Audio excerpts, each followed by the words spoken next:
প্রথমে গুগলে যাবেন, গুগলে গিয়ে সার্চ করবেন ইসিআই নেট বলে সার্চ করবেন। এখানে এই প্রথম অপশানটি আপনারা ওপেন করবেন। তারপর আপনাদের সামনে এমন ধরনের ইন্টারফেস খুলে যাবে।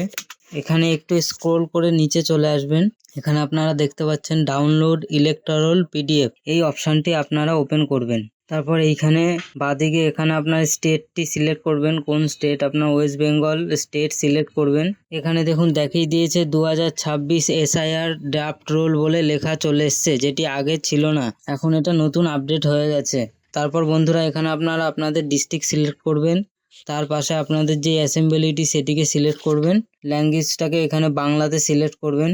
আপনার বাংলা ল্যাঙ্গুয়েজটি সিলেক্ট করার পরে নিচে একটি লিস্ট চলে আসবে এমন ধরনের। তো এখান থেকে আপনার যেই স্কুলে ভোট দিয়েছিলেন সেই পার্টটি আপনি সার্চ করবেন, এখানে নেক্সট করে সার্চ করবেন। যখন আপনি আপনার পার্টটি পেয়ে যাবেন সার্চ করে, তার বাঁ সাইডে দেখবেন এইখানে এরকম জায়গায় একটি বক্স আছে, ওই বক্সটিতে আপনি টিক মার্ক দেবেন। ভালো করে দেখবেন এই বাঁ সাইডে এই বক্সটির এখানে একটি টিক মার্ক দেওয়ার জায়গা আছে, ওই বক্সটিতে টিক মার্ক দেবেন।